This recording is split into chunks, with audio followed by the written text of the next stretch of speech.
Hi, I'm Jean Lawler. As a mediator, I am invited into other people's lives for a few hours, like all of our lives, shaped by the many roads that have brought us to our today, roads leading to the unexpected, and to roads holding the promise of tomorrow.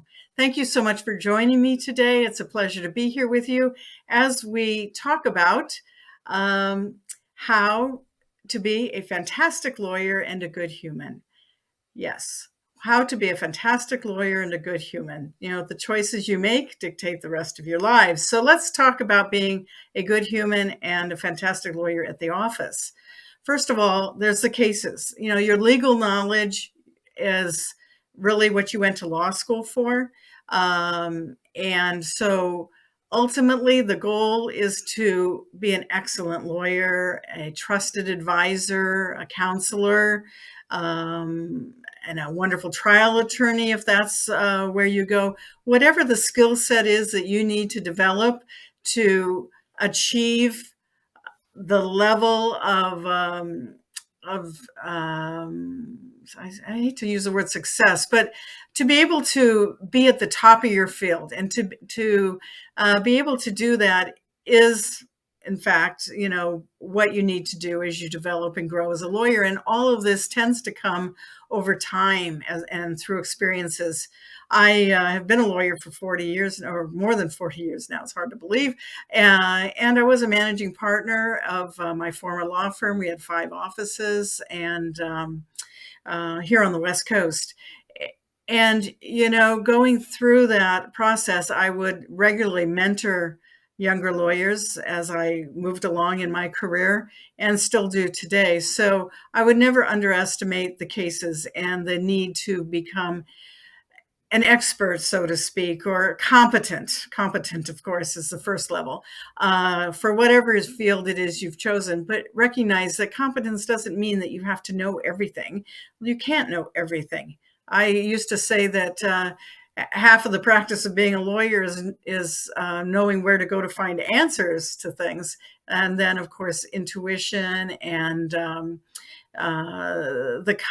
sense of giving good advice, wisdom, that sort of thing is what it all ties together with and what holds it all together. So there's that. Then there's, in addition to your cases, there's client development.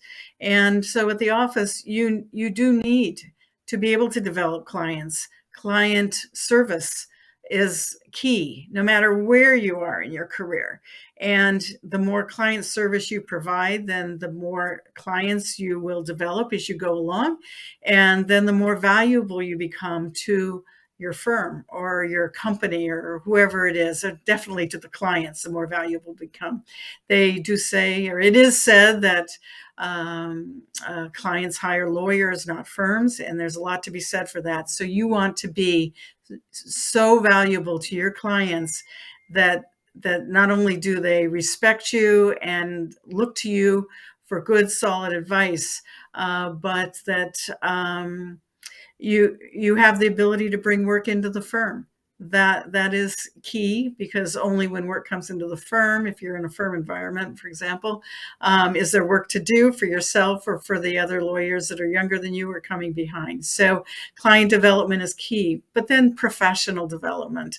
Professional development cannot be understated. You need to invest in yourself throughout your whole career. And the more you invest in yourself, the more you are better able to serve your clients, serve your firm, and give back to your community, to your family, whatever it might be. So in this regard, I would say join professional organizations.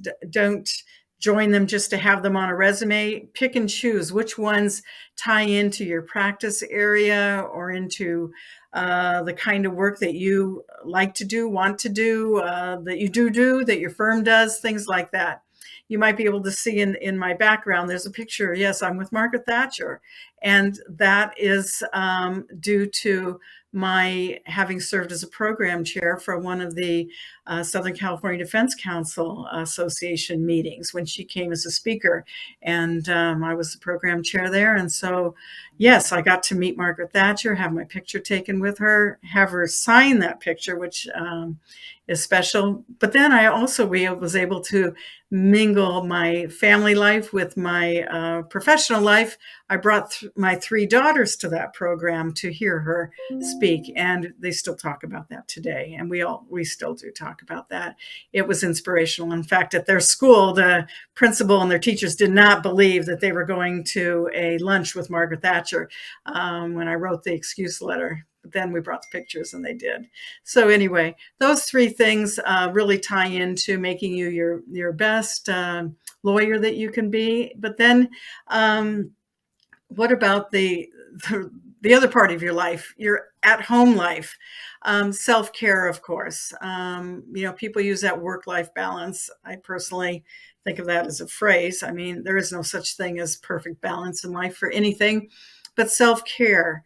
Taking care of yourself, taking care of your family if you have one, your partner if you have one, whatever it might be, you need to take care of yourself. If you don't take care of yourself, then you're really in no position to care for anyone else, and you're really not your best self at the office or anywhere else. So, I'm not a therapist here, but I would say just remember, put yourself first, especially women. We tend to put ourselves last behind everybody else and everything else, always giving.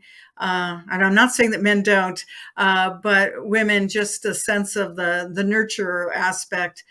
Well, that's all fine and dandy, but make sure that you put yourself in at least as equal position so that you can then care for those that you love and do that well. So then, superheroes only exist in comic books. They don't exist in real life. As I was coming up the ranks, it was like you could do everything. That old Helen Reddy song about fry up the bacon and do whatever, that you can be Superwoman. Well, you can't be. No one can be Superman or Superwoman. So it's all a balancing act. And so keep your priorities is really the bottom line on that one then. And the importance of friendship. I can't stress that enough. So often we get tied up with our work and we live at the office maybe. And our friends might be the first ones to drop by the wayside because we're tied up with everything else that we're doing.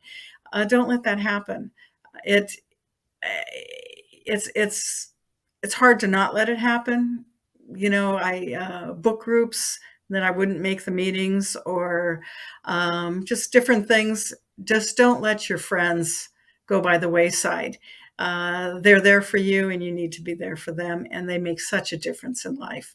So basically, you do these kinds of things. The choices you make, they dictate your life, as said, and it's never too late to pivot. And I would just say, do your best, carpe diem, seize each day and make it your best life. And you be the best lawyer and the best human that you can be. Thanks so much for joining me today. Please follow me on LinkedIn, on my YouTube channel, and find me on my website, lawleradr.com. Thanks so much. Goodbye.